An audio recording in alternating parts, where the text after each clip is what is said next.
Just when I thought I couldn't find my way out, yeah, I searched the God in me to find my way out. I know it can seem way out, but the Creator flows to and through me from way out. I'm talking way out, yeah, yeah, yeah. See, if you believe in the God in you, it's a better place. Creating the force and the power to live a better. Just know that love and joy and peace is one and all of the same space. That you were chosen just like God.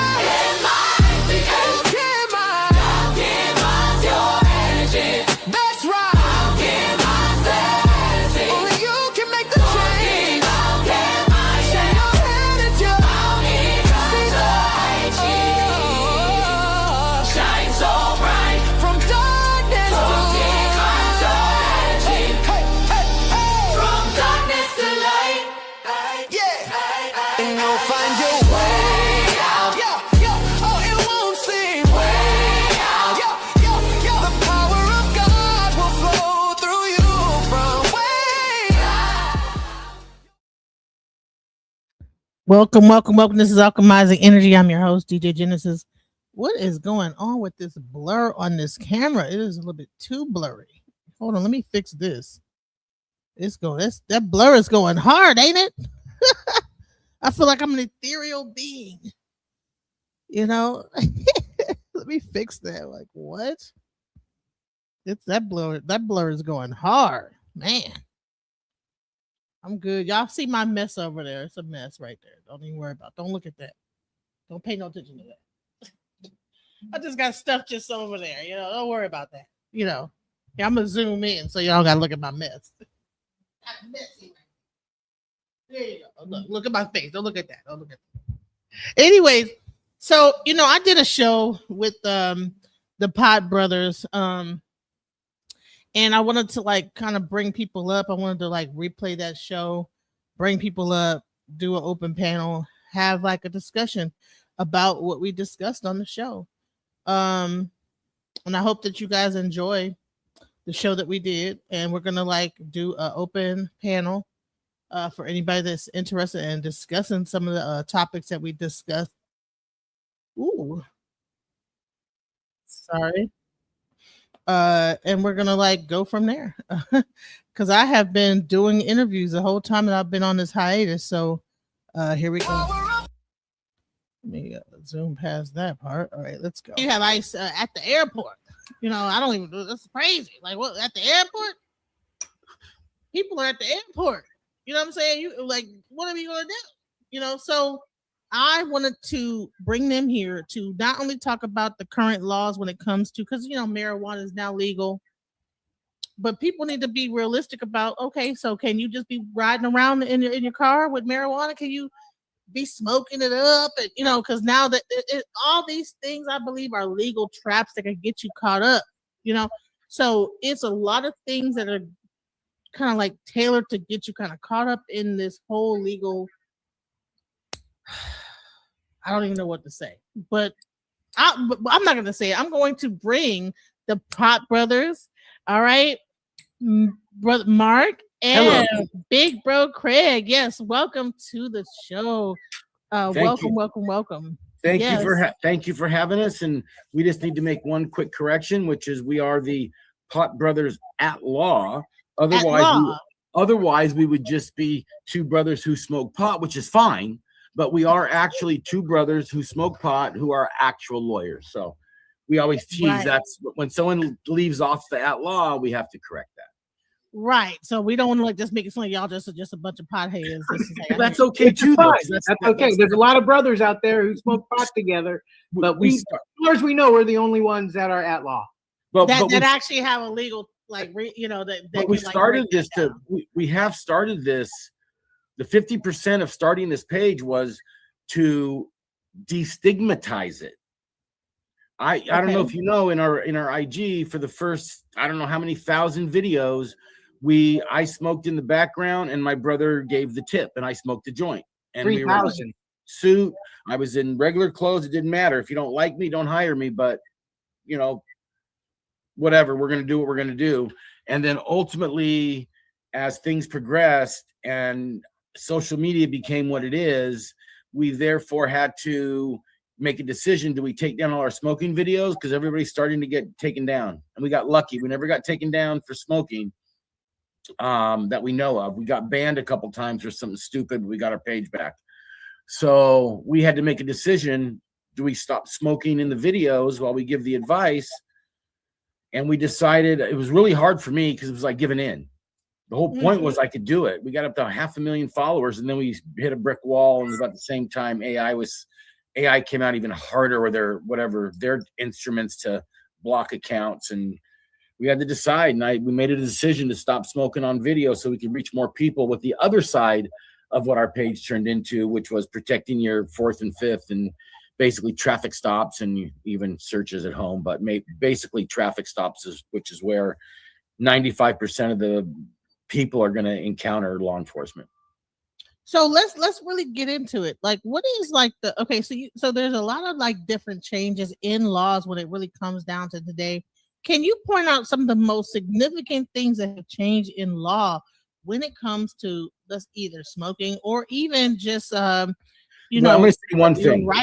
Your rights, like when it comes to like freedom of speech, all that. Yeah, hold, Mark. I'm just going to say one thing, then you go answer the rest. Yeah. There's a misconception, and my brother was going to hit on it first, that you made a comment in your intro about weed being legal. It's not. Okay. First misconception. It is not legal, really, because you can still, in every single state where they have legalized recreational use, you can do it only in so many places, where here, depends on the state, you can only have so much on you, blah, blah, blah. There's rules to having it made legal. If you have too much, if you have 3 ounces instead of 2 ounces, you can still probably get a misdemeanor and go to jail for a year. Doubtful that'll happen, but you can still get arrested for it and have charges and then have to deal with it. Because people are driving around, and I see this on live PD every Friday and Saturday in states, Kentucky, or one of them, North Carolina, I think, is another one. They're just still probable cause. Quit driving around dirty and fucking stinking. You're going to get pulled over. They're going to pull it out like it's a fucking narcotic, but in 38 other states, smell isn't alone probable cause. We still tell people to Google your state. We can only talk about the actual California state laws. It's super easy to Google it, ChatGPT it, Grok it, whatever you use, Gemini. It's pretty easy to find out if smell alone is probable cause. That would be the prompt. Is smell alone? I always would tell people, I'm like, man, do you know the first thing they do is they say, well, I smelled weed, right? That's the first way that they can get you. Well, I smelled weed in the car, That leads into the script. That actually leads into the script, your answer. All right, so let's get into the script. What is Mark? The script. So that's these they come up and say, I smell weed. Why did you pull me over? Right. I mean, look, we're going to go through it real quick, and then we can break down like what you initially said. They're going to come up and say, oh, I smell weed. And that's where what we're going to say comes in handy. So they first walk up and say, why'd you pull me over? And then when they ask, and then they tell you, oh, you were speeding. Now, why is it smell in here? Where's the drugs? I'm not discussing my day. Oh, well, you can't answer a simple question. Just tell me where the drugs are. I smell it. Am I being detained or am I free to go? You're being detained. Get out of the car. Get out of the car. I always comply with their physical demands. Even though I don't think it's proper, I get out of the car, close the door, lock it, put keys in my pocket, and I say, I invoke the fifth and I want my lawyer. And then when they keep asking questions and try to intimidate you, scare you, harass you, what do? I continue to shut the fuck up. And whatever's going to happen is going to fucking happen. And the point is to protect and preserve your fourth and fifth for after in court. So how important is shut the F up? You see so many videos of people trying to be on the side of the road, being like having court on the side of the road. Correct. You'll never win that argument. Our tips, we say that in our tips. You'll never win that argument. The time to argue is after in court. After in court. You're never going to win. And that dovetails into one of the biggest concerns and reasons we started doing this more and more was people getting killed at traffic stops.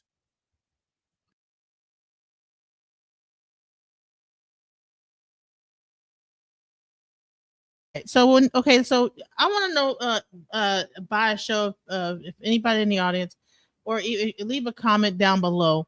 Do you think that this is feasible for everybody to be able to shut the F up? Do you think that that's easy? Like, can you? Because I know that sometimes a cop can be very aggressive. They could be coming off.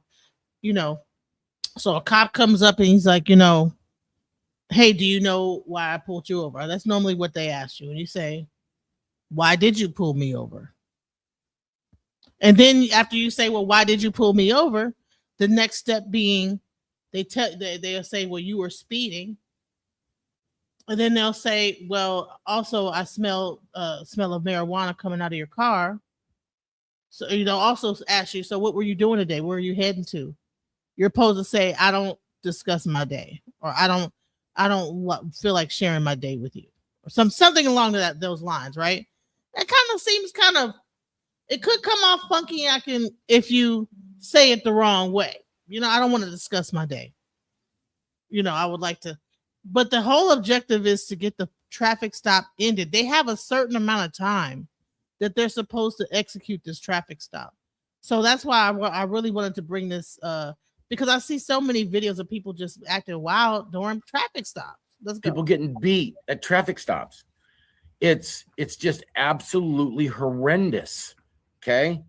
The only caveat, and it's hard to get across on our videos, we also advocate, because we get a lot of on our page, if I say that, it's just the script, what we just said.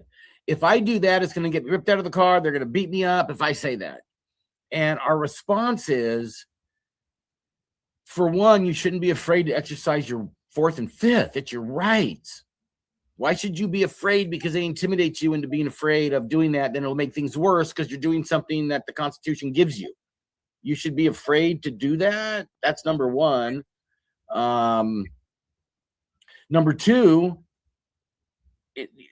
when they walk up to the car, it's none of their business what you're doing. Them making you feel like it's wrong to not tell them is what they're trained to do, and you can't fall into that trap. And if you get out of the car when they tell you to, I have not seen a video, because people say, people getting ripped out of the car because of what you're teaching. And I said, give me a video, please, that shows that. You won't see one, because what we say after you say all this and they say, get out of the car. What did I say? I get out of the car. 99.9. I don't even know of a case where someone does not get out of the car, or they get out of the car peacefully, but then it goes sideways because someone starts tensing up, and you can see the tense up, and you can see the kind of, you can't give them one little inch of reason to mess with you. I would say this is that, if I think that it might be a little bit different for, certain people. They might feel a little more intimidated to try to execute this whole, hey, I don't want to tell you about my day. You comply, you get out the car. You might feel kind of like, kind of scared. The whole initial thing is it's a, a fear aspect of it, but you should not feel afraid. The whole objective of this show is to tell you legally what you could do, so that if something does happen out of the ordinary, then you have a legal leg to stand on in court. So I want you guys to pay attention to what they tell you what to do. Okay, listen, guys. It's a whole nother course in life that when they actually tell what Killer Mike said, a good friend of ours. What? No, about it working for everybody. Oh yeah, well, I mean, we've had countless influencers, celebrities, musicians, artists that have tried to help us reach out to minorities to let them know that, hey, this works. Because like my brother said, we get put, that's not going to work for me. I'm going to get my ass beat. And what we say, like my brother was saying, if you say those 29 words politely, You know, you got your hands on the steering wheel. You're not reaching around. You're not doing anything. And you get out when they ask. And then they beat your ass. You're going to have a huge, huge lawsuit because you gave them no reason and they just did it. And unfortunately, there are cops out there who do that stuff. And a lot of them get away with it because the moment you get aggressive, the moment you push back or resist in any small way, their little "I fear for my life" and all the string of horrific archaic case law that still exists and they're on the books kicks in and allows them to do whatever they want. Like if you don't get out of the car, they can smash your window and rip you out because of Pennsylvania v. Mims. I mean, it's easy for a cop to go back afterwards in their report and say, "Oh, I thought I saw a weapon," or "They scared me and I was afraid for my life, so that's what I had to do," and they wouldn't exit the vehicle. Officer safety, we got to get them out. If they don't get out, they could start the car, they could take off, they run and all that stuff. So doing what we say is going to preserve those rights to use afterwards for defense of a criminal matter and for a civil action. You're going to have a much better chance at defending yourself and bringing a civil action to prove they violated your rights when you do what we are suggesting for everybody. And it takes away the crutch of the cops being able to say, "I was afraid for my life." How are you afraid when all I did was this? I got out when you said, and I said 29 words, and then I shut the fuck up. How are you afraid for your life? So let's go back over that whole script. Okay, so the cop pulls you over. He says, "Hey, do you know why I pulled you over?" You say, "Why did you pull me over?" And that's their big line. Oh, even though he asked you, "Do you know why I pulled you over?" You answer with a question. Why did you pull me over? Correct. Okay. So he says, normally, what is the normal thing? There is no normal. There's the normal thing is this. things. They tried it. The normal you were speeding. You didn't use your blinker. The light that illuminates your rear license plate was out. You made an illegal lane change. They could say any one of 1,000 traffic infractions. And normally what I always see is that they go back to their car and they come back and say, "Hey, step out the car." Well, right? It depends on, I mean, that does happen a lot. Maybe someone has, well, you know what? Doesn't matter the reasons. You get out of the car. Maybe there's a warrant out for you. Maybe there's one you didn't know about, a parking ticket, stupid parking ticket thing. Maybe the car has a letter on it, got transposed, and it looks like it's a stolen car. You never know. You never know. So the best thing is not to argue with the police and get out of the car. Get out of the car. And get out of the car. And we also, this is in our tips on our page. And when they say, "Put your hands behind your back," you turn around and put your hands behind your back. As hard as that may be to do, if you turn around and put your hands behind your back, you're gonna not worry about getting any kind of altercation unless you really get a bad one, which can happen. But even the bad ones, it takes all their power away from them when you cooperate fully. Because you can see on some of these ones, and I hate watching them because it's like, I saw the guy tense up. Doing what we do, we know that little bit of a tense up is going to be enough for the cop to go, "Officer safety, we had to take him down." And then when they take him down, it gets worse. Scuffle gets worse. It gets worse for the individual. Can you discuss tensing up? What is tensing up? What could be considered tensing up? I mean, you know what? If you watch a video of someone getting out of the car, listening initially, but when it comes time to turn around and put their hands behind their back, it's putting your hands behind your back and then, or not, or as you get them close to behind your back, you're not letting them put them together once they put one on. I mean, you can tell. I believe you can tell when you look at any video, no matter what, you can tell if someone, when they've tensed up. In the officer's minds, it'll look like it's a tension. Correct. And that is they actually look for that for a reason. Another thing I see, and this is why you're supposed to shut the F up, is people doing this. They got the hand behind the back and they steady running, trying to argue. You're not going to argue your case on the street. Take them to court. Comply with the orders, but trying to sit there so you can tell the officer your mind and give him a piece of your mind, and you steady doing it. What that's looked at is tensing up, resisting. That's what that is looked at as. So the best thing to do is just to do what they're saying to do and deal with it in court. And that is why we have the Pop Brothers at Law here to explain that. There we go. To Correct. then further subdue you or even escalate the issue, because then they can add more charges on. Well, I'm not sure that necessarily is going through their head at that minute about we're going to set this up to add more charges. I really don't think that. I think right, my bad. You know me. I'm like it's okay. It's okay. If I thought they did, I would tell you. Trust me. I think it's more of they're not trained properly in community policing, and it's and that's where it should come from. But they're trained to do all these little tricks so they can get tickets, so they can write tickets and get you to walk up to you and get you to say, yeah, I might have been going a little over, or I started here, I'm going over there, and I'm supposed to be there at X time, and I'm going a little fast. Oh, what'd you say? Or do you know how fast you were going? They get you to say, I don't. That way, when they say how fast you were going, you can't say anything later because you just said you don't know. So be quiet. So how? So when they ask you, do you know why I put? Well, what did you pull me over for? And shut the fuck up. Don't say nothing else. Well, no. In between, you could do that. In between that, but the reason you're being polite, and they first walk up, they're usually going to ask you whatever, 100 different things. No, even if they ask you, do you know why I pulled you over? You say no. Why did you pull me over? In California, there's a law that they have to tell you why they pulled you over now. We call it the why'd you pull me over law, because I don't know the code section for it, and it was long after we've been telling people to ask that question, because it starts a clock for a traffic ticket, how long they can have you there. Oh, so there's actually a clock for a traffic ticket? Yes, but how long they is can... clock?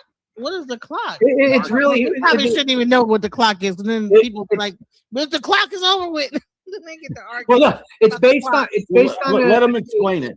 It's based on the Rodriguez case, which says they have a reasonable what's a reasonable amount of time to issue you your traffic ticket for whatever you were pulled over for, and they can't just willy-nilly keep you there without independent probable cause more than other than what they pulled you over for. And in that particular case, they found that 8 to 9 minutes was unreasonable. Now, every case is still going to be different. My big brother is sometimes digitally challenged, so I'm sure he'll figure it out and log back in real quick. He might be on his phone. Somebody probably called him. Oh, there you go. That might be it too. But the reason why you don't want to get into any other conversation or say anything else is because you don't want to give them reason to extend that traffic stop. They can't just make you wait there and go get a dog and make you wait 15, 20 minutes. So once you want to establish the traffic stop, because, lights go on behind you, and all we know at that moment, we got to move to the right. Maybe they're going to pass you, or, and then you get pulled over. They're behind you. Maybe you've got a flat tire. I mean, who knows what's going on? And so when those cops get out of the car, the first thing they're doing is looking into every crack and crevice in that vehicle. Is there something in plain view? Is there something more? Because they don't just want to give out a little infraction ticket. They want a misdemeanor. They want a felony. They want drugs and a dead body in the trunk. And they're looking, they're looking for all that. And so when you get pulled over like that and you got your hands on the steering wheel, and we always suggest keeping your license, insurance, and registration clipped to your visor, so it's right there. Your movement is simply that.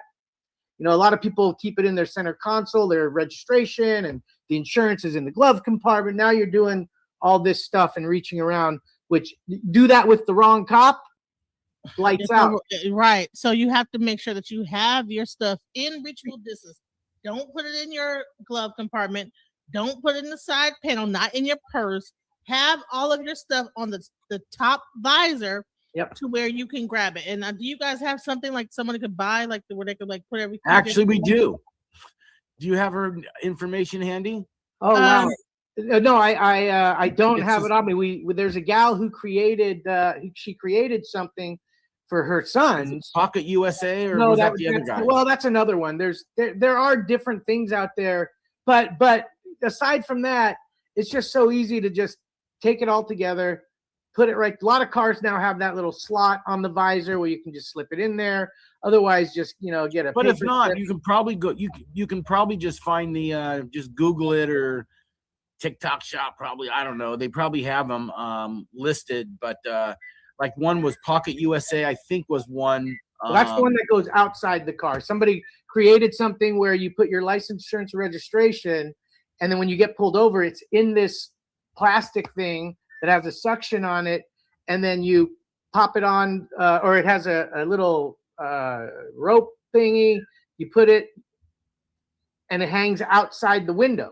So all they got to do is come by and take it right from there. And then And there's you leave another the one who window has. So what about, okay, so you have some people saying, okay, don't roll the window down, only roll it. So doesn't that agitate the officers? If you just put your license and everything and dangle it outside the window, isn't that going to kind of piss the officers off a little?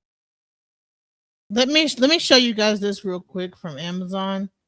If you go to Amazon's website, there's a thing right here. It's called the car. It's a registration, insurance, and card holder. Okay, that's what you guys need. Is this right here? Just go on Amazon and get it. And that should stop you from fidgeting around your car and irritating the police or putting yourself in any danger. So you do that. That way your hands are up. You're not just reaching over here. You get pulled over. You don't be reaching and shuffling through your car. Always have your stuff in a reasonable place so where you can just grab it and show it to the police officer, and your hands are visible to see. A lot of times I always see people doing all this old crazy, and next thing you know, you get attacked. Monopoly said they don't care about that. Okay.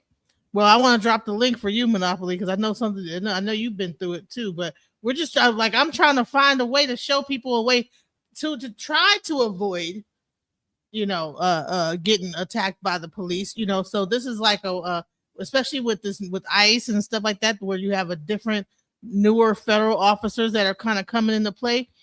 You could try to do the best you can to try to avoid a situation, and everything we could do to try to avoid it. So with everything within the law. So let's go.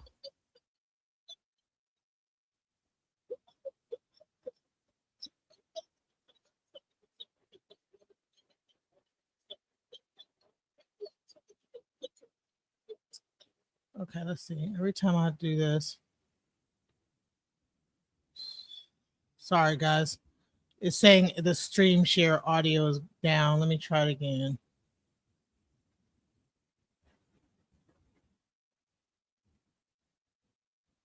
They always, for some reason, StreamYard, every time if I show a different page, it just messes up the stream share audio. I don't know why. It's so annoying. Where was I at in this video? How far was I?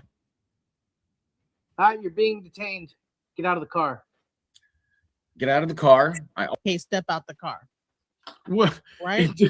Have a much better chance at defending yourself and bringing a civil action to prove they violated your rights when you do what we are suggesting for everybody. And it takes away the crutch of the cops being able to say, I was afraid for my life. How are you afraid when all I did was this?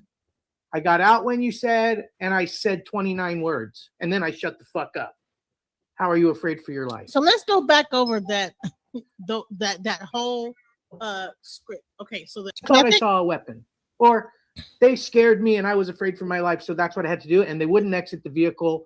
Officer safety, we got to get them out. If they don't get out, they could start the car, they could take off, they run and all that stuff. So doing what we say is going to preserve those rights to use afterwards that is the for link. defense I'm gonna send it to of your a criminal matter send and it to your for a civil action. You're going to have a much better chance at defending yourself and bringing a civil action to prove they violated your rights when you do what we are suggesting for everybody. And it takes away the crutch of the cops being able to say, I was afraid for my life. How are you afraid when all I did was this?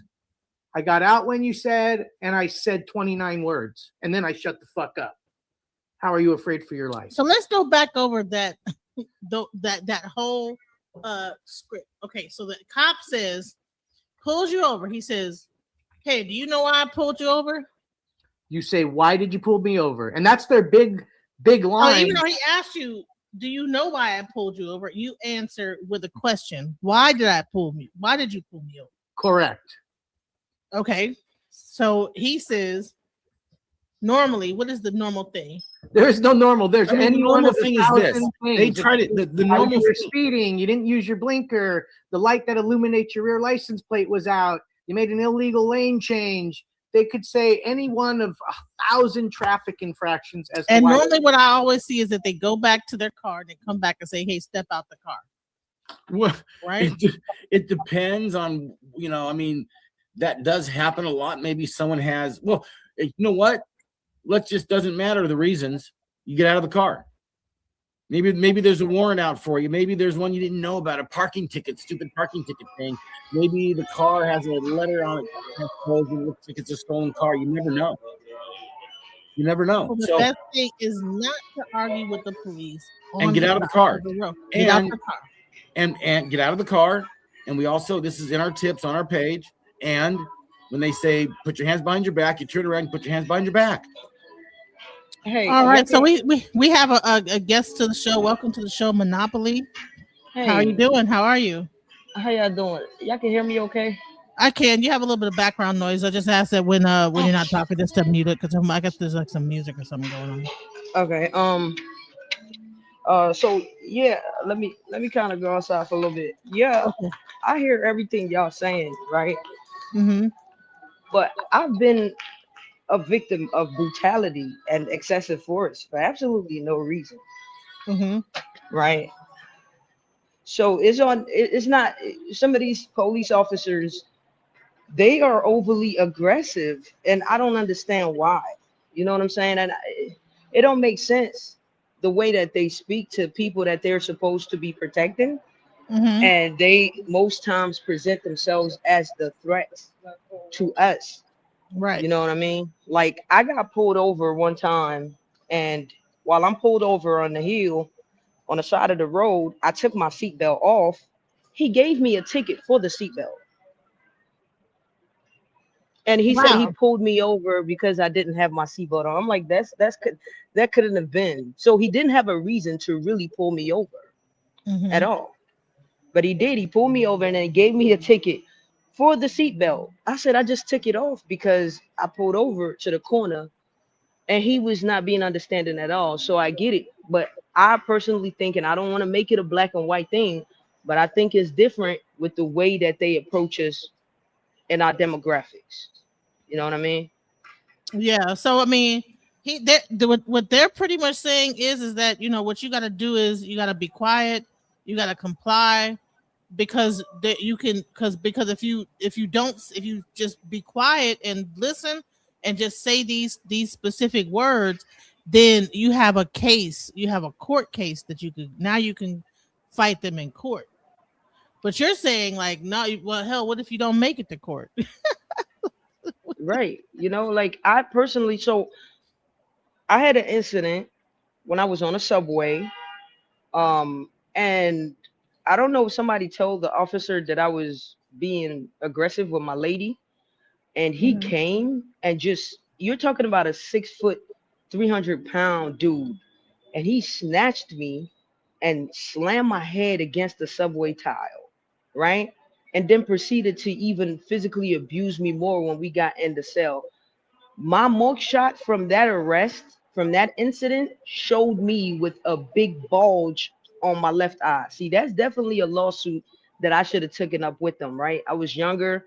I didn't know better, but he was forcibly aggressive with me for no reason.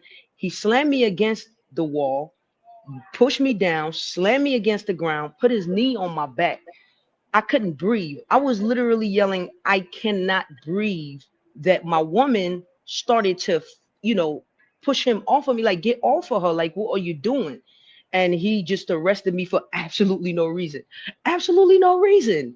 It gave me a disorderly conduct. I'm like, what? I didn't do anything. I was sitting here going back and forth with my girl. We was just figuring out if we're going uptown or we're going downtown. I wanted to go downtown. She wanted to go uptown. That's it. Nobody arguing, nobody fighting. And he arrested me for no reason and then abused somebody me. just got that. Y'all just was a little bit too passionate, trying to figure out what direction y'all was gonna go. It was a little bit too much passion in that argument. That's and it. Somebody That's called. it.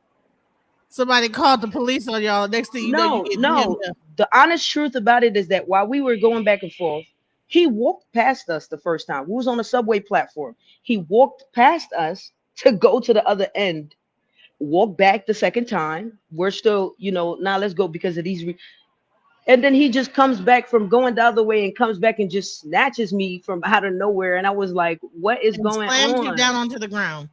Yeah. And I'm just like, what do you want me to agree with her so bad? Like, you know, like what, like my girl wasn't pressing charges. We weren't fighting. Nobody was being aggressive.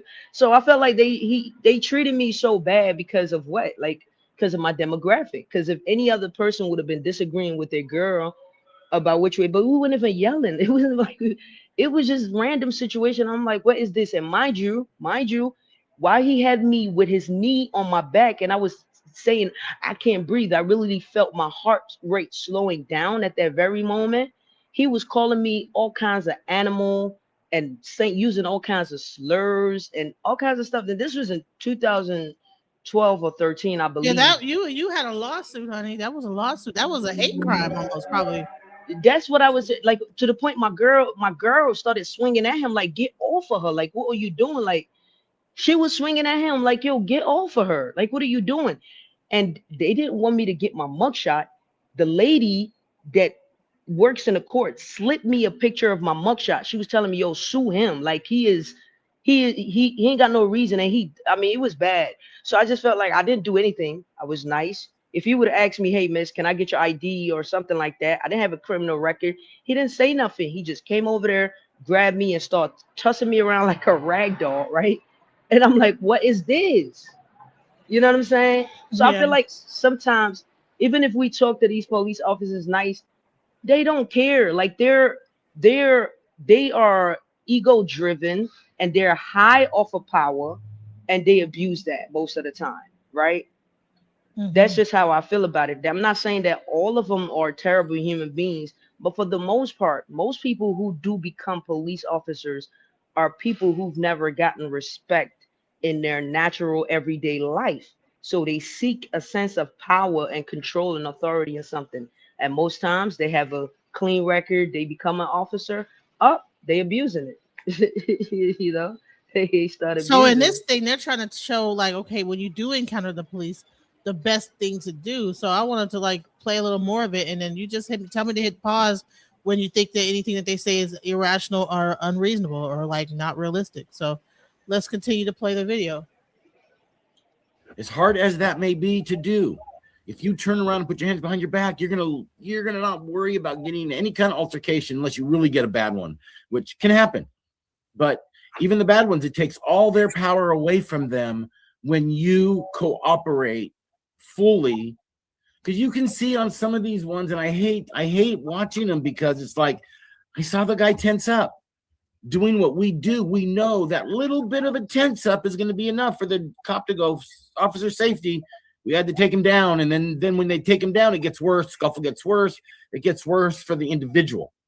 Better for just tensing up. What is tensing up? What could be like considered tensing up? I mean, you know what? If you watch a video of someone getting out of the car, listening initially, but when it comes time to turn around and put their hands behind their back, it's putting your hands behind your back and then, or not, or like as you get them close to behind your back, you're not letting them put them together once they put one on. I mean, you can tell I believe you can tell when you look at any video, no matter what, you can tell if someone when they've tensed up. I mean, in the officers' minds, it'll look like it's a tension. Correct. And that is they actually look for that for a reason to Correct. then further subdue you or even escalate the issue, because then they can add more charges on. Well, I'm not sure that necessarily is going through their head at that they can minute add about, more charges on. I'm gonna say this. To add more charges. I will say this is that I do believe that they be wanting to trump up the charges. I'm not gonna lie, because every time that you hear them on their camera, they're trying to add charges. What's the charge? What are we gonna do? All right, is it gonna be this? And at the end of the traffic stop, you always hear them kind of figuring out what kind of charges they about to put on in the whole situation. So I don't know what, that's the only part I'm like, I don't know. They do, because there's always that conversation at the end of the stop where they're just like, okay, so what are we gonna put on them? No, they do be trying to trump up the charges, because my last situation, right? I forced them to go to trial, and they didn't want me to get discovery for the body cam. I got the full body cam eventually 2 years later, and I watched minute to minute. In that video, the officer was saying to them, well, somebody's got to go down for this. It was me against a white guy. Who did you think went down for it? And we were both committing the crime. Somebody got to go down for this. Yes. See, that's another thing, is that they be having them cameras on, they be catching them saying all kind of wild stuff. And guess what? Why he said that, he realized that his mic was on and he muted it. So listen, I wonder if there is. I'm gonna bring the Pot Brothers back, and I hope that you can come too and talk to them, because when I did this show, it was during my time when I was like, on hiatus, about 2-week YouTube forced hiatus. I'm gonna bring them back, and we're gonna do a quick Q&A show, and I want you to be able to ask questions, because I'm like, I think that it's one thing to like talk about it without any pushback. But I want to have a conversation where people actually are there to like say, okay, well, what about in this situation? Where you have a my bad. I thought they was up here with you right now. No. This is a older video that I did last week, last because last Friday I did this video. Yeah, because I was on hiatus from YouTube, but I'm gonna bring them back. So we're just reviewing the video that they did. And then I'm supposed to bring them back. They might be coming back sometime this week. So I'm just reviewing it this time, and then we're going to come back and actually talk to them. But I think that, that some of the stuff that they're kind of saying, I don't know how sometimes in every situation whether or not could be completely realistic. That's the only thing. I think there's certain situations where this stuff doesn't apply. Not only that, but I'm telling you, baby, there's something about us being us. You know what I'm saying? The peppers, it's just, the black pepper, they don't like us too much. And most of the time, even our own that be in the forest, they still use excessive force. So, yeah, I would like to give them a little pushback and have a reasonable conversation, because I'm not speaking from a bird's eye view. I'm speaking from experience. You know what I mean? And yeah, when I finally, like I said, I had the incident where they try to give me that pushback, and I got the discovery, and I said, why are they talking like this? And why are they trying to, do this? Guess what? They didn't want to go to trial anymore. You know what I mean? I definitely want to ask a question about, like, is it that the police in a certain instance, do they have like a quota that they gotta hit? Like, okay, well, I mean, how many what we gonna put on them? Like, do we, trying to like, because they have to put something, like once they do something, they have to have some kind of a case. Otherwise, they get like a penalty because something happened, because a case didn't come out of it. Like, they have to put a charge on you because they have to substantiate the reason why all this stuff is going down. Hey, Celtic Chaos. You know what I'm saying? Like, they like if they go through all this stuff, and even if they bring other police into it, they gotta give you a charge. They gotta give you something, because there's no, there's no way that they could just let you go at that point, right? Because there's too much money involved, I believe. They done brought in reinforcements, all that other stuff. Let's go. I think. All right, my bad. You know me. I'm like no, it's okay. It's okay. If I thought they did, I would tell you. Trust me. I think it's more of they're not trained properly in community policing, and it's and that's where it should come from. But they're trained to do all these little tricks so they can get tickets, so they can write tickets and get you to walk up to you and get you to say, yeah, I might have been going a little over, or I started here, I'm going over there, and I'm supposed to be there at X time, and I'm going a little fast. Oh, what'd you say? Or do you know how fast you were going? They get you to say, I don't. That way, when they say how fast you were going, you can't say anything later because you just said you don't know. So be quiet. So how? So when they ask you, do you know why I put? Well, what did you pull me over for? And shut the fuck up. Don't say nothing else. Well, no. In between, you could do that. In between that, but the reason you're being polite, and they first walk up, they're usually going to ask you whatever, 100 different things. No, even if they ask you, do you know why I pulled you over? You say no. Why did you pull me over? In California, there's a law that they have to tell you why they pulled you over now. We call it the why'd you pull me over law because I don't know the code section for it. And it was long after we've been telling people to ask that question because it starts a clock for a traffic ticket, how long they can have you there. Oh, so there's actually a clock for a traffic ticket? Yes. But how long is the clock? What is the clock? It's really you probably shouldn't even know what the clock is, and then people be like, "But the clock is over with." They get to argue. Well, no, it's based on. Let them explain it. It's based on the Rodriguez case. The clock is over with. Which says they have a reasonable what's a reasonable amount of time to issue you your traffic ticket for whatever you were pulled over for, and they can't just willy-nilly keep you there without independent probable cause more than other than what they pulled you over for. And in that particular case, they found that 8 to 9 minutes was unreasonable. Now, every case is still going to be different.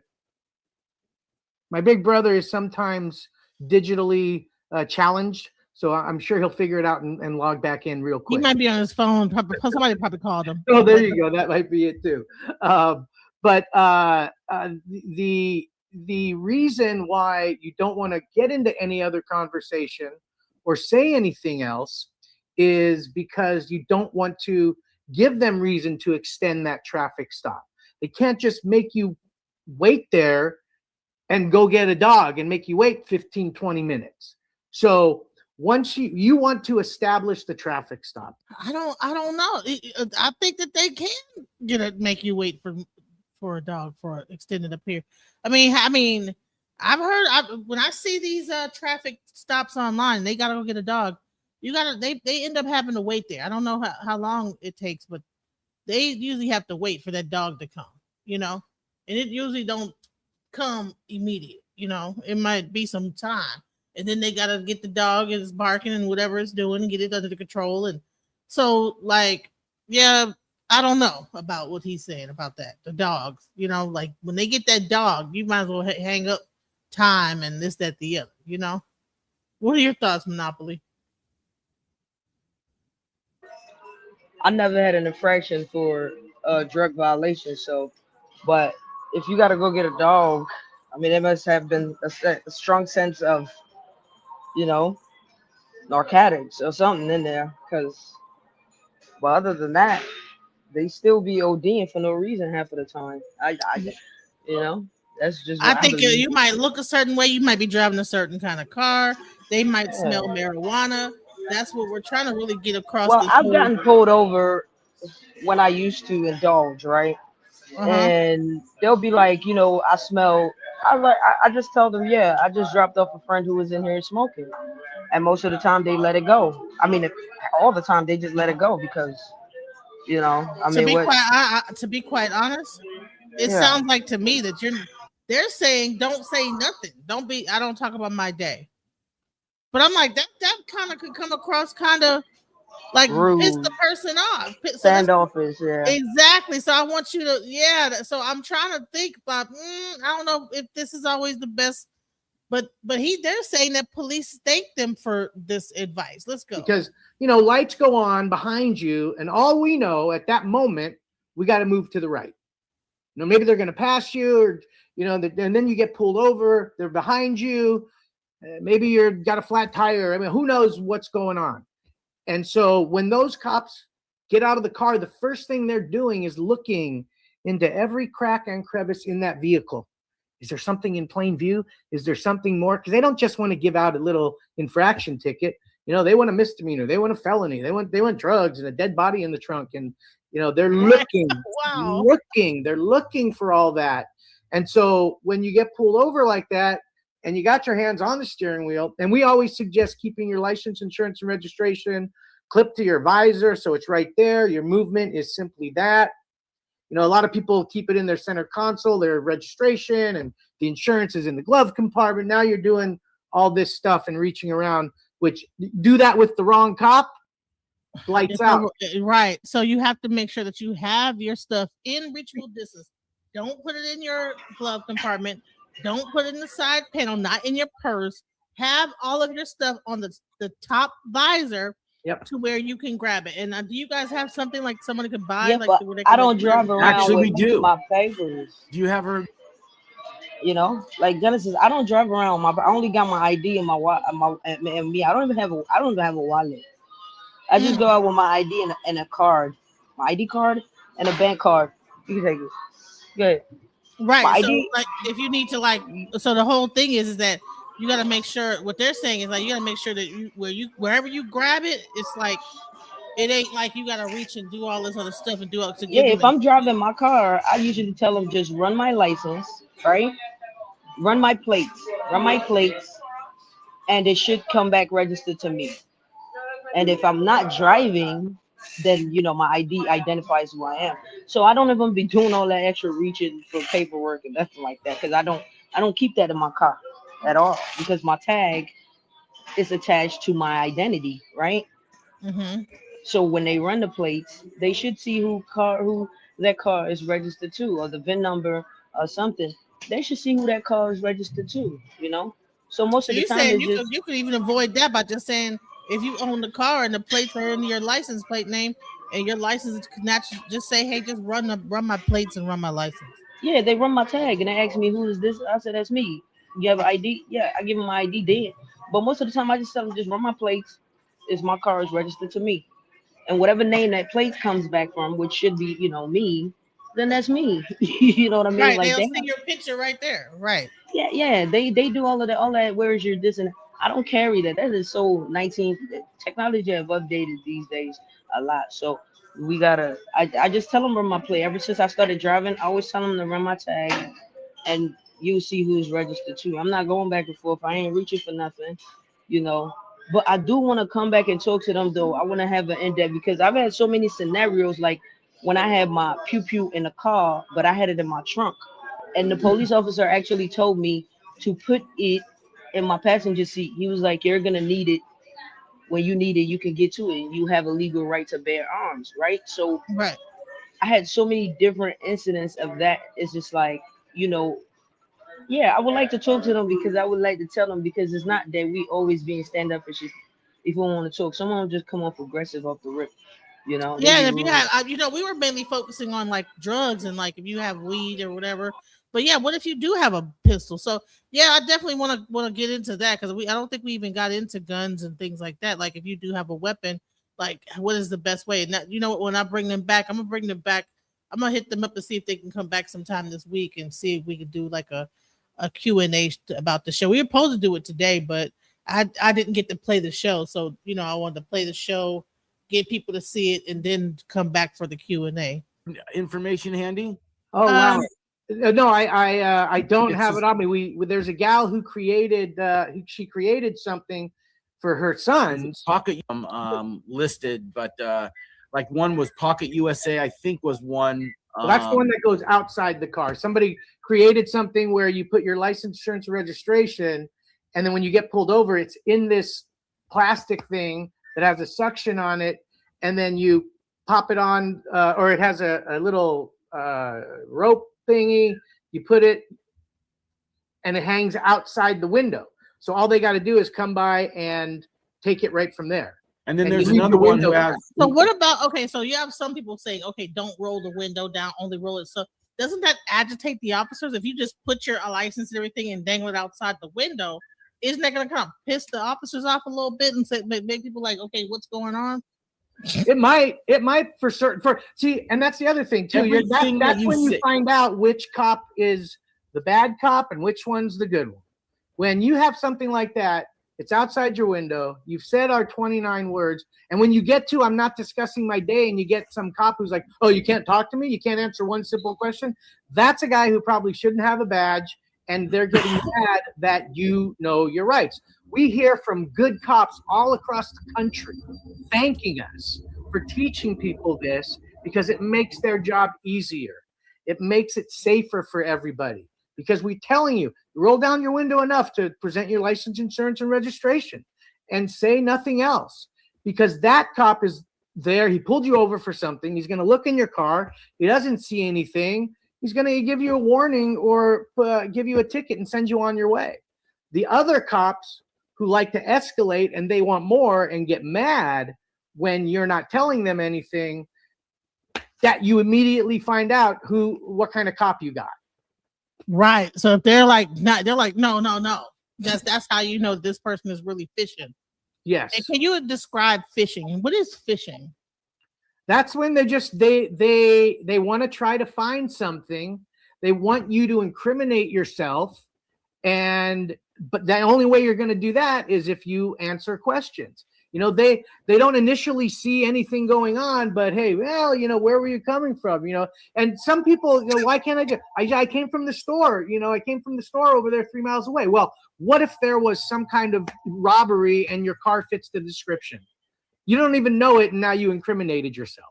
So do you say I don't answer questions, or do you say I do not wish to help you with your investigation at this point? We think saying I'm not discussing my day. Your mic's muted, big brother. We think saying I'm not discussing my day is just the best answer to any question at all. So we came up with not discussing my day after going through all this and starting with just shutting the fuck up, obviously. But what do you say to the cop? He's going to be upset. You're being rude if you don't say anything. So we came up with the most polite way to say it's none of your fucking business is I'm not discussing my day. Like, they get to ask where you came from and where you're going. What's it their business? I mean, not to be rude, but what's it their business? Because at that point they are in a current investigation of two. No, there's no investigation really. They pulled you over for a traffic ticket, and there's no when you see that on TV, it's usually not when they first walk up and give you and have that interaction. This is pre all that. This is pre them saying, now I'm detaining you because now I'm doing an investigation. I'm detaining you now. All right. So once you're detained is when the investigation starts. Well, as far as we're concerned, no. As far as we're concerned, it starts the minute they pull you over. And that's why you got to watch what you say, because anything you say can be used. Anything you say or do can be used against you in court.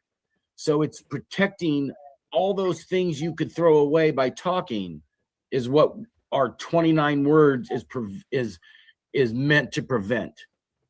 You losing those what rights they're saying, like that you gave them away at the traffic stop. Right. And as a lawyer, you can't at that point even be able to help them because guess what? That everything is right? It's much better most of the time to not say much to them, right? And most of the time, like I had to tell my friends that don't say nothing, bro. Like they could knock on your door. You don't even have to open the door. Like you literally don't even have to. You know what I'm saying? So it's like, because some of them they do be fishing. They be looking for you to give them a reason to escalate. And that's the funny part about it, because most of their job is supposed to be de-escalating the situation, but most of them will hype it up, right? and I respect them because I don't want to discuss my day is a very nice way to say get the fuck out my face. You know what I mean? I don't want to discuss my day. And you know what? That actually, yeah, it's a really nice way. It's a corporate way to say I don't want to talk to you. You know what I mean? Like, right.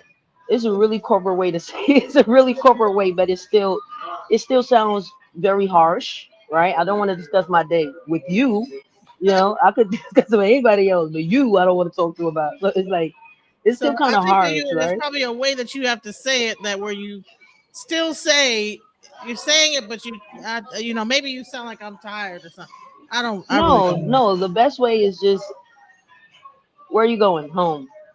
One word answers are pretty standard. Like, where are you coming from? I Out. don't want to discuss You my know, day. I don't understand. I mean, that's kind of rude. If somebody told me that, I was Right? like, okay. Where are you coming from? I don't want to I don't discuss my day. want to. I'll be mad. I'll be mad. I ain't gonna lie. I'll be mad. Right, that might piss the cop officer off. Like, wait a minute. Why not? Why don't you want to discuss your day? Right? Did you I just just don't. did you just put a body in the trunk? Like, why don't you want to discuss your day? Right. But You know what I'm saying? I don't know if this is a good, but these, I don't know. You but I know, mean, them people get away with stuff that we can't get away with. right. If I I told don't a want to police, discuss my I day. don't God, want stand behind your back. to. Yeah, you Discussing go to jail. discussing You're it at gonna the, discuss your day. You're discussing going at the to jail. precinct, man. You want to discuss your Let day. me see if you want to discuss paying this bond. Okay, like no, they don't. They can talk to them however they want to. That we cannot talk to them like that. Like I keep it very simple with the. Like I told you, they pulled me over. I was like, "Why you pulling me over?" He said, "Cause you ain't got your seatbelt on." I said, "Excuse you, I just took my seatbelt off just now." So he really didn't have no reason to pull me over in the first place. He just saw a black person driving a nice car in a white neighborhood. That's all it was for him. But he really didn't want to say that, and he felt stupid after that. You But, know. but shoot, but they're saying you're not even supposed to say that I just took my thing off because then that could be used later on and this that the other. So it's like I don't know, like what the way that they're kind of saying is that you just pretty much you say you only say 29 things period in the whole shot. Well, listen, watch. We're trying to make a deal as opposed to getting it dismissed. Because someone talked, gave him information. Maybe it led to something even worse. It's like they want to bait you into talking. And the most polite thing is, I'm not discussing my day. That's it. Some people say I'm not answering questions, whatever. Either way you say it. But this is our I think I'm not discussing my day sounds a little bit. And very politely and respectfully, not respectful. Yeah, I'm not discussing my day. That's it. And then you get right then and there is when you get, like I said, we get a lot of DMs from law enforcement saying thank you, because if you do what we say, de-escalates the whole traffic stop. It will never escalate if you do what we say politely. Well, it won't escalate because of you. Correct. And you don't see too many where even the bad ones. I mean, some of these bad ones are bad, and they get baited by somebody. Some of them may even do it for the gram or whatever you want to say. Where but we've rarely seen it in someone who does the script. We haven't seen it. And there's enough people out there recording these days where we always challenge people to go, it won't work for us. And people getting ripped out of the car saying that stuff. Like, why? It's saying your rights, saying I'm not discussing my day. I invoke the fifth. That's my right. I want a lawyer, so they have to cut off questioning you. Because if you invoke the fifth and then they get you to crack later, then you're screwed. You're cracked. But if you say I want my lawyer, that's why we added it. It used to be the 25 words. We added I want my lawyer, because then if they keep asking questions after you say I want my lawyer, then anything you say after that can be thrown out. So I have a question. Video recording. So lately, with the advent of the internet, you have people that will whip out their phone the moment they get pulled over, and they will just slamming their phone in front of that cop's face. And I believe that a lot of time escalates the issue. Should they do that or should they not? Here we advocate always film the police. Always film the police. Now, when you're getting pulled over, we say have your phone already mounted facing the driver's side window. Hit record and let it go, because keeping it in your hand, eventually get out of the car. Your phone. It's gonna fall on the floor. You know what's super sad, and I should probably, I'm teasing, but I should have a link up there somewhere. You got to, they're so cheap these days. $39, $49. You can get those cameras that you put on your rear view mirror. that record 350 degrees. Right. Uber drivers have those. Right. They all have them. But no, what I'm saying is the sad part is every single person should have one, not just your phone, because like my brother said, at some point, if things do escalate for whatever the reason, you want to have that filmed. And if you're just using your own phone and you're by yourself, you're not going to get that footage after that point, because your phone's going to go flying and break or whatever the hell whatever happens. But if you have that rear view mirror 360-degree camera, you're going to protect yourself a lot more in that situation. Right. So it's just sad that everybody really should have one. Isn't that sad? Yeah, it is sad that you have to have that. So I wanted to like kind of get into the current situation, because now you have a thing called ICE. So now there is not just normal law enforcement. Now you have ICE. And can you go into the difference between regular law enforcement and ICE enforcement, and what your legal rights are when it comes to recording ICE, saying shutting the F up, I'm not discussing my day, all these different things that we said? How does this apply to ICE now? Just the same. They are considered law enforcement, and it's all the same. You can film them, you stick to the script, same 29 words, listen to their physical commands as much as you hate what they're saying and doing. It's exactly the same. So don't get that mixed up with, we think how they're told they can act is ridiculous and beyond anything I've ever seen in my 65 freaking years. How they're acting. Okay, like the judicial warrant versus Wait, you said you're 65. You guys look good. What are y'all taking? What kind of supplements are y'all taking? It's called genetics. Yeah, wow, genetics, okay. and y'all don't look 65. Okay, and we both been consuming cannabis pretty much all our lives. Oh, okay. It's the cannabis. That's what they call the pot brother. That's at least I've been smoking since I was 16 years old. So now pot makes you look younger. So. Oh wow, you guys look good though. You can't tell. Y'all don't look that much. You know what I'm saying? Y'all look. The man, that's crazy. Well, you're very kind. So where were we at? Same script. Wait a minute. Yeah, I mean, there's a difference between. They trying to say this pot smoking weed makes you like younger looking. Is that what they're trying to say? I don't know about that. No, that's not true. That's you, just genetics. Yeah, I think it's genetics. I don't think it's. Yeah, it's mostly genetics and taking care of yourself. You know what I mean? Yeah, they're in California. They probably on a vegan diet and all. Californian people how they be doing it. So yeah, they be vegans, and you know what I'm saying, going down to the beach and running and all this stuff like that. California is like they're super health. You can't blame that because they smoke weed. I was like, what? We smoke hey, I know somebody in California who don't look good. Right, exactly. You know what I'm saying? I think weed sometimes dry people out. They like be looking dry sometimes, looking ashy looking. I don't know. Yeah. Maybe it's a certain kind of weed that you smoke, because some people that smoke weed be looking gray. And that's just, you're not taking care of yourself. Like, I think if you take care of yourself, it goes a long way too. Like, a lot of people just don't take care of themselves out here. You can't just put it on one thing. Like, as human beings, we got to eat a whole bunch of different foods to sustain. You can't just put it on one thing in your life that gives you that longevity or good skin and all that. It's like a multitude of things that we got to do, to right. look that good. Like, well, because we've been smoking pot since we were kids. That's yeah, they all. They wrong with that one. It's because of weed. The weed did it. That's funny. Because we was smoking weed. That's why we look good. Anyways, let's keep going. What they should be doing, like if they only have an administrative warrant, the current law is they can't force entry into a home. If they have a judicial warrant signed by a judge, then a real superior court judge, then they can smash into your home with a warrant if you don't let them in. But a judicial administrative warrant, they can't. Now, that's the law. So, but in this day and age, unfortunately, there's people on the ICE side who say you know what? We're changing the rules.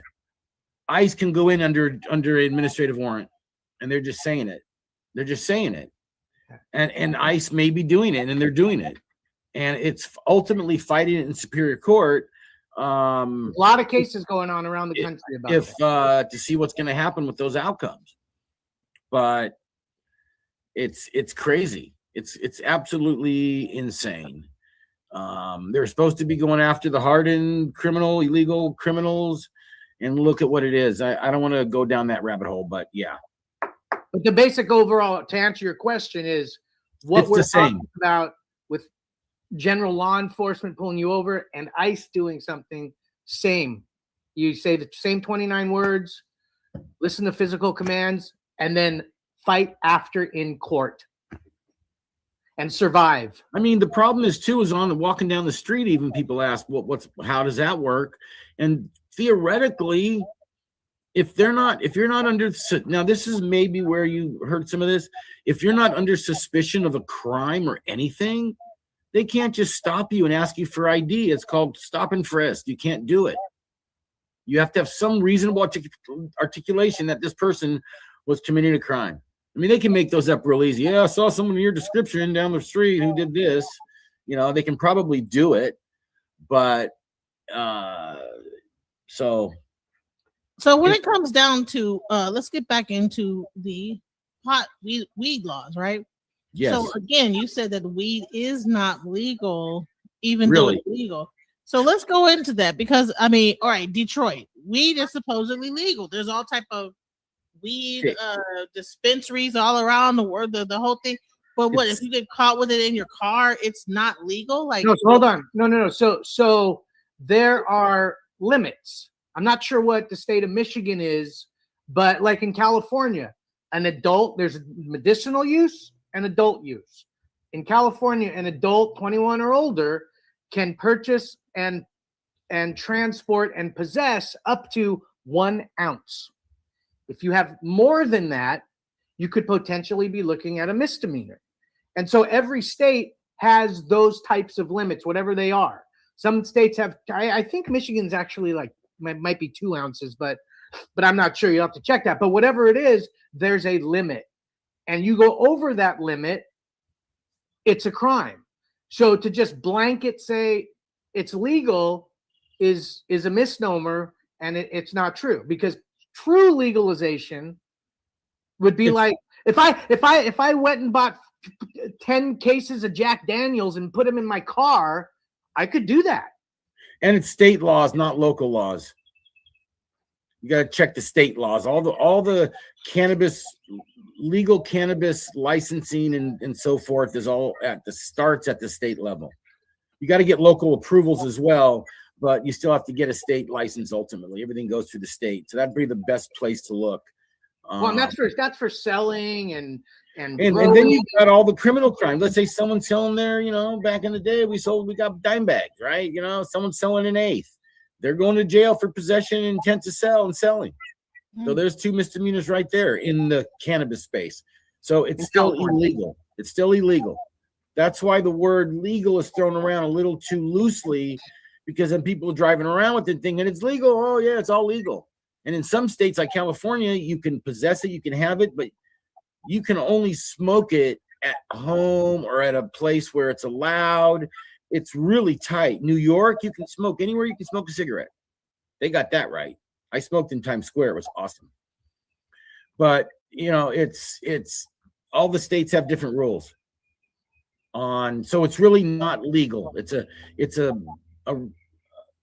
statement that throws people off and makes them more at ease with having weed on them. And if you purchase it from a legal dispensary and go in your car and open it, now it's just like an open container of alcohol. And wow, people probably didn't know that. It's got to stay sealed. So you can't smoke it in your car while you're driving. No, correct. No, you cannot. I mean, did y'all know that? Correct. And if they pull you over and they smoke coming out the window, you still don't say anything. You still say. And let me tell y'all something about this weed, because I don't smoke weed. So to me, I'm not sure people that smoke weed are aware of it. But when y'all smoke that weed and y'all be in y'all cars, that stuff be banging out that car. I mean, I don't know whether it's going through the exhaust system and shooting out the back through the muffler and the exhaust, but honey, it's almost like you get the whole highway high. There's been time I'm behind the car, I'm like, God dang, the weed is coming out the car, y'all. The weed, whatever, y'all are not. If y'all, I don't care if y'all got the windows rolled up, honey, that weed is coming out that car. It's coming through the exhaust pipes, blowing out the car through the back. Monopoly, are you aware of that? Yeah, like ever since I quit that shit, bro, I be when people be on doing that shit around me, I be hypersensitive to the smell now. You know. It's just like smoking cigarettes. Like if you don't smoke cigarettes and somebody's smoking cigarettes, you can smell that cigarette smell. Like Yeah. as soon as somebody come around and smoke cigarettes, you can smell it. Yeah. And just because you in your car do not mean because it's a gas, it's smoke. So smoke is going to travel. And I don't know whether they're blowing it. As soon as you blow it out, it's going into the vent and out through your whole system of the car and blowing out the back of it and getting the whole highway contact high. Yeah. Everybody getting high. Don't be in traffic. Everybody gonna be high that day when you doing that, smoking weed, driving. So Yeah, y'all I be don't know. wondering why the police is pulling you over saying I smell some weed. Because even if you ain't smoking it right now, you got weed all throughout the inside of your whole car in ventilation system. Yo, you getting arrested for contact smoke now, bro. That's crazy. They're like, yo, That what's up? weed stays in that car, y'all. That weed be in that car, bro. It don't matter, Yeah. man. And people don't even realize that when they come, if you smoke weed and you get out that car and go walk into a room, man, you be banging. That weed smell be banging, and then the new weed smells like a skunk. Yeah, that John be stanky. Yeah, like now, like So since what I happened to haven't. the old weed that smelled like it had like it used to have a sweet smell to it. Now it smells like straight like But you know roadkill. they lacing the joint up too. They putting all kinds of stuff in it. Like it's more addictive now too. Like people are because they lacing it with like a little bit of the extra stuff they got going on around here, the Fenties and the methies. Like they lacing it I'm up. not gonna say her name, but when she was saying about that, when she was saying it, I was like, I thought she was crazy, but now come to Who? find out she was right. No, they dipping it. They lacing it for sure. And it's She said that making she was people. spraying it on it, like spraying it on it. I was like, dang, that's crazy. Yeah, they spraying them now. It making people more addicted to the shit. You know what I'm saying? So she was hip to something that we wasn't aware of because I wasn't aware of that. That's I'll give Who? that Jaguar. I'll give You her talking that. about Skid Row? You talking about Skid Row? I think she's just a whole crackhead. Man, I'm not even gonna go get into her. I'm just saying that she She was used to right about roll that. up. I got She used to the roll up tobacco with the weed in there, with the incense. She was on all kinds of shit. That woman is a nut. Okay. anyways, well, Yeah. I would say whatever. What I was one thing I would say is that weed smell when y'all think that nobody can smell that y'all walking you think that you spray a little bit of something, honey, that Oh weed be yeah, nah. banging. Yeah, you Yeah. can't spray that way. You can't get no spray and cologne and try to Yeah. spray it to smell like cologne mixed with weed. Yeah. No. Same Yeah. thing with cigarettes. Like a little That. weed cologne. Yeah. That joint don't go away. I don't know what they be thinking, but hey, now I know. When we was younger and we used to think that we was lit when we come in the house, spray all that axe on, and come in Right. the house and thinking You we doing hiding it from something. your parents. You trying not to Yeah. like get caught. And honey, They're you smell like it banging. Then they can smell it they before can you smell even it. get in the same room as them. They can smell So that weed banging off of you. I'm gonna stand outside, then the wind gonna Right. blow it. You better bring a change of clothes Oh my and put them in the god! trunk. Hell, the weed smell might still get onto them because I'm telling that you, this new weed that's out now is not right. I'm telling you. It, yeah, these kids they be I don't doing know that. why it smells like that. I don't know what they done did to the plant to make it smell like that. But honey, And ever since they made it smell like that, it's never gone back to smelling how it used to in the 70s.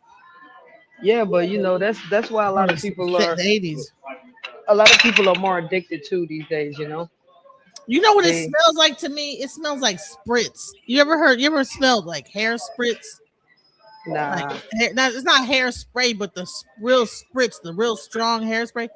That's how it smells to me. It has a very strong smell, and that smell will bang through anything, cars, exhaust systems. I mean, you could clothes will be through. You know what I'm saying? And so yes, and so when the police say they smell weed, honey, they probably if someone I don't even be liking people that smoke weed getting in my car. I don't mind because Driving I with don't. Yeah, because I don't smoke, so I don't mind. You know, but when I be around them, and I just be like, like I don't want to smell that, but Yeah, I I don't still want to be smell around it. them. I don't want to smell like it. I don't want the police to pull my car over saying they smell it in my car because you was in here for 5 seconds and it's almost like you got like this cloud like that dang on character on Charlie Brown around you of weed smell. The cloud, instead of it being dirt, it's the weed cloud. You know? Yeah, shit, they could Was you search that me. kind of Pigpen? Remember Pigpen? He had like a little cloud around him. Oh yeah, a little puffy thing around Right. him. Yeah, that's how the like weed people that smoke weed be having that little cloud around them. they But have it'd that be instead of stench. it being dirt, it'd be like the weed smell, you know? Yeah, they had that stench walking around with them. Yeah, they had that stench walking around. But shit, I don't Man. mind though. So But yo, let's go. I'm at the gym right now. So when they come back next time, just hit me up and I'll pop out. Okay. All right, for sure. We're gonna finish this thing up. But thank you for coming up. Anybody else want to come up? The link is in the chat. Nothing. Yeah. You do the exact same script. This thing here is the last 29 words. The last and only 29 words you say to the law enforcement. That's right. it. Right there. I know it's backwards, but you can look on our website. What is stfuguys.com? No, it's not backwards. Go ahead and put it up there real quick. Just put it up there real big. All right. So it says, why did you pull me over? I'm not discussing my day. Am I being detained or am I free to go?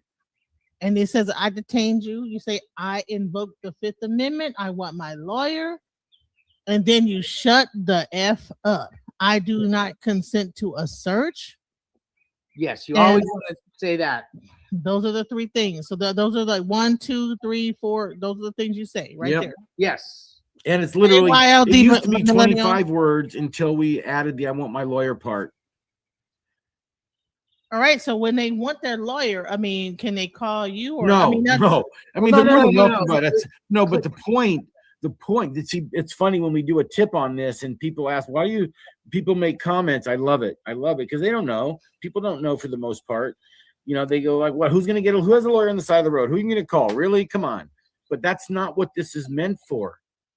The asking, I want my lawyer, is meant strictly and only to cut them off from asking questions. Oh, so the moment you say I want my lawyer, they can't ask you any more questions. Not until there's a lawyer present.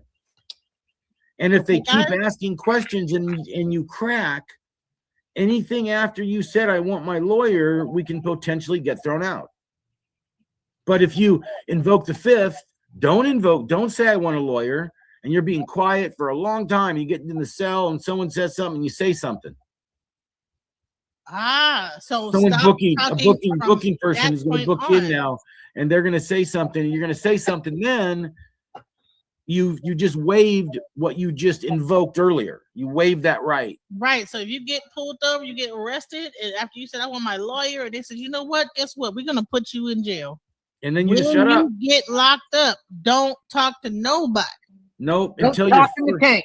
Until your first call. Don't talk in the tank. Hold on. Let me put that here. Don't talk in the tank. We got to give a shout out to our buddy Attorney Rosenberg. Yeah, that's his thing. He's a really good, another criminal defense attorney friend of ours, and he's a monster, and he came up with that little slogan as well. Don't talk in the tank. Right. The whole objective is to shut the F up. Okay? Yep. Yep. The Like you moment say, that if you get you pulled over, remember the nothing else. investigation starts. Shut the F up. If you can't think of Right. anything else. I And had how many so many people have the right, but they don't have the ability to do it is actually sad. exactly because they because people feeling like no, I'm entitled to.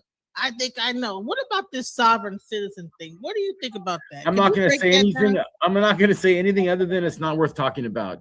That's how little I think of it. If that tells you anything. Wow, so that means that the sovereign citizen, there's no such thing. Yep, Nah. sovereign citizen. Well, I don't want to say no such thing, a real thing. I'm just saying in the context of what we talk about is You have to have a driver's license to drive on the highways and freeways in any state. And insurance and whatever. So yeah, You're not just traveling. Right, I'm traveling, but ain't no commerce going on in my vehicle. Yeah, vehicle code section, blah blah blah. Yeah, commerce going on in my vehicle. Yeah. Next, I'm not transporting citizens.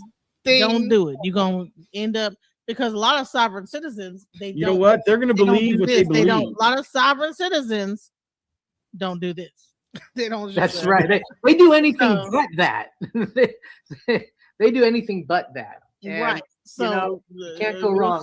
Just be quiet. Just chill. You know what I'm saying? Let them go ahead and do whatever. Because at the end of the day, you could have a case, but don't ruin the case by running your mouth. Well, I like to say, I've been doing criminal defense for 30 years. And when I read a police report, if I read these 29 words were said by my client, the defendant, and that's it. And everything else, all other talking was the cop. We have a much easier time poking holes in what they did, proving that they violated you, that they lied, or that they lied. When you start saying things, that's when they start twisting little things around, and all sorts of other things can happen with your words, but those 29 words, sticking to that, they can't twist anything around. It's very clear.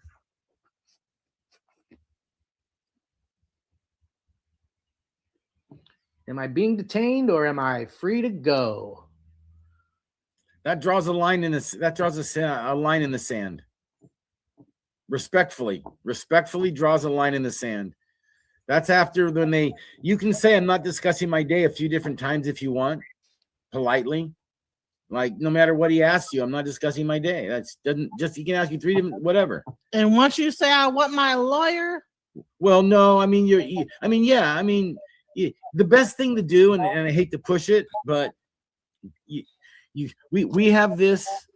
We literally have this part here in a sticker that goes where your oil change goes. So when you get pulled over, and even if you have our card that has these, it's you get nervous. I've been there. Guy standing there 6 feet, 7 feet tall with all this thing on and his jacket, armor, guns. It's intimidating, even if they're not ones who want to be intimidating. It just is. So we came up with the sticker thing that's like the oil change, and you don't have to worry about forgetting these 29 words because they're very, very important. And maybe on another podcast we can go over every line is based on some type of law or case law. I definitely want to bring you guys back up on protecting your 4th and 5th, and how to do that, and why we tell you to invoke this and STFU and don't do that, and why we don't engage with them is so we don't prolong it. That's why I'm not discussing my day. Get to it. You're gonna give me a ticket or not? That's what am I being detained or am I free to go? Like it's like give me a ticket or not. Well, and that's the other thing too. When you get pulled over, you are being pulled over for some traffic violation, and your goal should be either to get some warning or get the ticket. Nothing else. People say stuff, and then next thing you know, the cops all up in their car searching because of something they said, and then we can't fight it. Or they consented because they thought there's nothing in my car. Oh, well, your buddy Johnny dropped an 8-ball in the corner of the car 3 weeks ago and you didn't know it, did you? And there it is. Right. I mean, we have all hold bullets, on, I forget this. I ammunition. don't consent to searches. Can you break that part down? Why is it important to say I do not consent to searches? Let's go into that. That's Well, like I just said, you may think there's nothing in your car, but there could be something there. Well, and even if there isn't, this is the most important part. Even if there's nothing in your car, it's clean. You know it's clean. If you consent, can we search? Yeah, go ahead. You're not going to find anything. Then they can rummage through all your stuff, throw it on the side of the street. They can even take your seats out, throw it on the side of the street, find nothing and say, "Oh, sorry, bye." And you have absolutely no recourse because you waived your fourth and you consented to that search. We just got a couple comments on our Facebook page, I think it was, people saying that exactly what, like at least it was 2 or 3 people that said that happened to them. That happened to them, where they ended up getting everything taken apart and they had nothing, and it was a big hassle. And can we also go into, like, you could have a whole bunch of money on you, but you might be leaving the bank. Well, you know what? It's what we try to get across, and people don't get it, is if you stick to the script, sometimes they just let you go. They're the good ones who go, "Hey, this guy knows his shit," whatever, and they let you go with a warning. Or you just get a ticket for illegal lane change. That's it. Give me the ticket for what you pulled me over for. That's it. Let's be done. Without saying that, our script allows you to say what I'm saying now without saying it. Without saying, it's none of your fucking business. I'm not discussing my day. That's nice. And then, am I being detained? Am I free to go? It's like, I know you ever heard the term before, but should I get off the pot? Give me a ticket or let me go. And it pushes them. It's hard to do. I did it about 8 years ago. I did it, and it was not easy. I hadn't been pulled over in a million years, let alone for a potential DUI. And I did it, and it's not easy, but they ultimately let me go. So can we get into a little bit more of like the whole ICE situation? Because now you see ICE going into like airports and things like this. What is it the same? I hope they're not stopping anybody who's leaving the country. Hey, I don't know, man. It's wild out here. It's like, I don't know. Yeah, there was just some incident at San Francisco airport. Mr. Checkpoint just posted it. I haven't been following. I have to admit. I know it's probably so stressful to even like look at it. It's like, it's just overwhelming. I mean, I followed enough to know what's. I'm going to say that it seems to me that I'm looking at this whole ICE situation at the airports. It looks like they're replacing the TSA agents. So that was a slick move. You cut off the government funding. Everybody, get the government funding cut off, and then you get rid of all the TSA agents, and then you replace them with the ICE agents that you just spent all those billions of dollars generating money from. So now it makes it's going to make the government have to, when they rev back up, probably pushing that bill, that funding for ICE, because ICE is now working TSA. But hell, they have enough money to be. I mean, ICE is still getting paid. I don't think the TSA workers are. So, I think that there's like thousands of TSA workers that now are not working right now. So ICE is taking their place. So I think that's interesting right there, how that series of events just popped off. Crazy. Going on in the world, and I hate it, what's going on right now. But they just slam it over and over and over and over on the stupid news channels, all of them. And it's like, it's just, it's ridiculous. That's all I can say. It's ridiculous. The main reason why I want to bring this up is because, okay, if you're in like a place, because ICE is all over now, and then they can like pull you over and they could say that, oh, you're protesting. You could have just pulled into a place where things are going down at. That's right. How do you circumvent getting caught up in? You can't. Don't go near any of those places. There's a lot of people. Or you're going to the airport. You're going through a lot of people. It is what it is, and you handle it just like we recommend to handle. Like, why'd you stop me? As opposed to why'd you pull me over? Like, why'd you stop me? Like, I'm walking here. Like, why'd you stop me? And then at the end of the day, you don't fight right then and there. At the end of the day, whether they had the right or not, because of who they are, you want to stay alive, you just do what they say.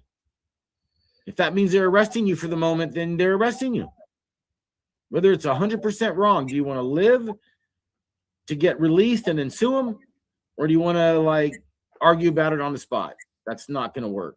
So do you think that actual like ICE is going to be able to be even fought in court right now with the current situation? Do you think it could be a thing that can be fought, or do you think that it's a federal case that could not be won?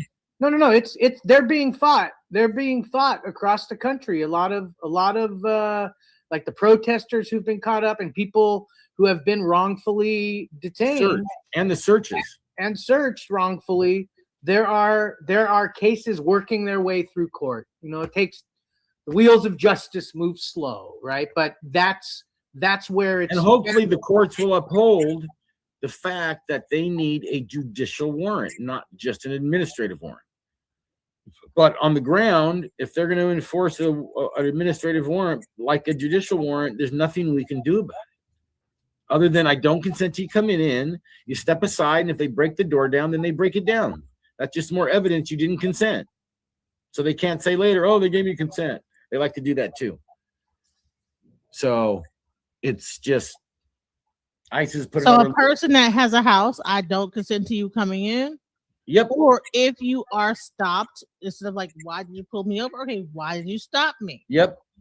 Same thing. And that's a way to deal with that situation. So listen, you know, we got about 10 more minutes. I want to run through these very things that you guys said. And then we're gonna come back on. We're gonna bring some people on and have people ask you guys questions like next week. You know, whatever questions they have. But I think this is a great show. I think that we really covered a lot in this thing because, like I said, a lot of people, you know, they think they're sovereign citizens. That's nonsense. Ain't no sovereign citizen. Doesn't work. They laugh at that. Even in court, if you think you're gonna like do your own courtroom lawyering, you're putting your own risk. You're putting yourself at risk. You think you can go up there and say that I am a free person of my own will and I'm a free whatever it is? Why would you do that? Yes. Yeah, yes. I'm a walking person of a free will of God and whatever it is. You better get you a lawyer that knows that. So what is the function? Let me just do before this. What is the true function of a lawyer? Why is a lawyer important in this and not trying to self lawyer? What's the word? What's the word when you try to like plead your case on the side of, I think there's a word for it, like when you try to idiot. Improper. Improper. Well, a person it's like having court, like holding court on the side of the road. There's no reason to do that. Well, no, holding court by yourself, you representing yourself. Right. And what do they say when you do that? Those who represent themselves have a client for a fool. Right. Those who represent themselves have a client for a fool. Those that I'm gonna put this in there. Like a doctor operating on themselves. Right. For a fool. And why is that so important to know that? Because it's like you said, it's like a doctor operating on himself. It's well, like, I mean, but no. That's actually probably not a good analogy. I'm sorry, Mark. Because it's more of if you don't know the system, it's just you need someone who knows the system. It's unfortunate. And some people can do it on their own. They can Google it. They can chat GPT it. They can do a good enough job to where, you know, for some things you don't necessarily need a lawyer. But if you're not savvy enough and you think you're going to do it on the cheap, and even that, getting lawyers who are cheap, it's called bleed them and plead them. Right. So you pay what you weigh. Like if you know, yep, if we charge, let's say $7,500 for something, and someone charges $2,500. We're like, then you know what? Our case for you is going to take like 2 years because we're gonna continue it out forever. We don't care about how many appearances it is, and the cop's going to forget this, and we're going to do a motion to get that suppressed, and it's going to blah blah blah blah. Or you're going to pay $2,500. First time the guy goes to court, he's going to say, okay, give him a deal, give him a small felony and a 90 days suspended. Can you go into that? The whole called because bleeding a lot included. of people they get like that court appointed, and that court appointed That's different. There's a Could you court break down appointed. court appointed real quick?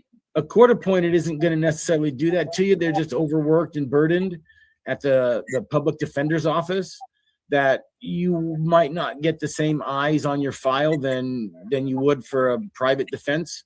A good private defense is actually going to look at it, not just take it in for the buck and then try to get it settled the quickest. And with public defenders, in my experience, they're either really, really good because they care and that's why they did it, or they're on that side trying to get over to the prosecutor's side and trying to get some notches in their belt, and they don't really care that much. It's kind of a crapshoot, but everybody's entitled to a defense and entitled to an attorney, and so if you can't afford one, that's where they appoint one to you. You're better off trying to get a public, in my opinion, you're better off trying to get a public defender than paying someone half of what we would charge you. People don't even know that. Better off getting a public defender versus a cheap lawyer. That's wow. I mean, we're learning a lot here, guys. We got 5 more minutes left. We just tell it like it is. Listen, and this has been a great show. So I wanted to so I'm gonna go over the words again. We're gonna give some. I wish you could you send me your? Did you send me your page and stuff? Nope, Kate didn't send it to me. Yeah, just you can go to the stfuguys.com. That'll bring up STFU guys. That brings up all our merch. And then if you go to popbrothersatlaww.com, that brings up our actual website.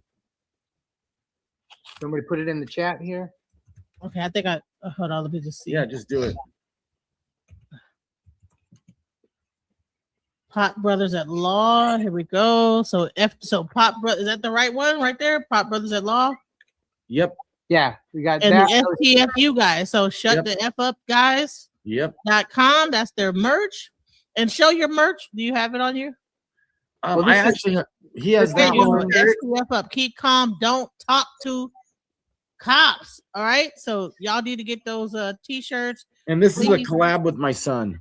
And the script stickers. The script stickers are on the STFU guys, along with that nice trucker hat my brother's wearing. Yes, yeah, I like that. I like and a bunch of other shirts and stuff, but the script stickers are there, and those really come in handy to just put it right on your windshield instead of the oil change reminder, because you have lights for that now. Put that sticker right there so you always have your rights with you. So tell me this, do you guys still practice law, or are you just only I wish. Yeah. No, we practice. My brother does all the once we sell 1 million stickers, then I can do all the criminal defense. So you guys are still. So if you're in California and you run into an issue, please contact Pop Brothers at Law. Do you have a phone number? Yes, I'll pop it right in here. It's 855 WAS Law. And I will say this: we only practice in California, all of California, but I do the administrative side as well. Because of our large social media following with nearly 3 million followers across all platforms, we've created a really wide network of attorneys that if you reach out to us, we can potentially refer you to somebody in another state that you can consult with. We can't promise. Right, if a person's in jail, can they call you and say, "Hey, I'm in jail right now. Can you guys help me?" Or do you have to be out and then call you? No. So how that works is they can't. We have gotten calls like that. But there's nothing an attorney can do for you when you first get put in jail. You have to know that you get that call, you need to call somebody in your life that you say, "Hey, this is where I'm at. Here's the booking number. Bail me out." And they have to call a bail bondsman to bail you out. And then you get an attorney. Or if you can't bail out, that person on the outside calls and gets the attorney. you know, we get retained, and I just did it like 2 weeks ago. I got retained. Somebody was arrested. The mother called me. I went to the jail and, you know, made my visit, you know, but calling an attorney, unless you have a very special relationship, attorney-client relationship already set up to where, okay, and I've had those before. Client, hey, I'm in jail. Okay, I'm coming to see you, you know, but that's already set up. You know, typically somebody doesn't have ready to go. You got to call somebody else in your life that can then reach out to the bail bondsman or the attorney. The number is 1-855 WAS Law. Correct. And that is like, you know, when you need a lawyer, you know, please hit them up. All right, so let's go over those rules again. The 29 rules. Hold on, let's 29 words. All right. 29 words. All right. So this is what we do, like on Shut the Fuck Up Fridays, as we have dubbed it long ago. The daily script review. Big brother, what do you say when the cops first come up on you and they say, you know how fast you were going? Why'd you pull me over? Because you were speeding. What's that smell? I'm not discussing my day. Yeah, but your eyes are red. Have you been drinking? Am I being detained or am I free to go? You're being detained. Get out of the car. I get out of the car, keys in pocket, lock door. Tell them I invoke the fifth. I want my lawyer.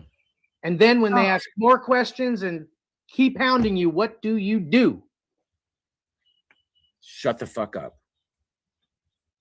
Oh wait, I thought that you said I don't consent to searches though. Well, that's not part of the 29 words. If they ask you, can we search? You say, I don't consent to searches. All right, so I want my lawyer, and then you shut the F up. All right, so I had an extra step in there. Yeah, no, do not consent is at any time they attempt to ask you if you consent to a search. Then Or you they say no. Or they Right, just start so- searching and going through your stuff. Hey, I don't consent to searches. Exactly. And just for FYI, once again, the moment they pull you over, investigation starts. Everything you say can be used against you. Keyword is Shut the fuck up. shut the fuck up. All Yeah. right. Thank you guys. Peace. Just when I thought I couldn't find my way out, yeah, I searched the God in me to find my way out. I know it can seem way out, but the Creator flows to and through me from way out. I'm talking way out, yeah. See if you believe in the God in you, it's a better place. Creating the force and the power to live a better life. Know that love and joy and peace is one and all of the same space. That you were chosen just like God. Give your energy. That's right. Only you can make the change. Share your attitude. Shine so bright from darkness to light. From darkness to light. Yeah. And you'll find your way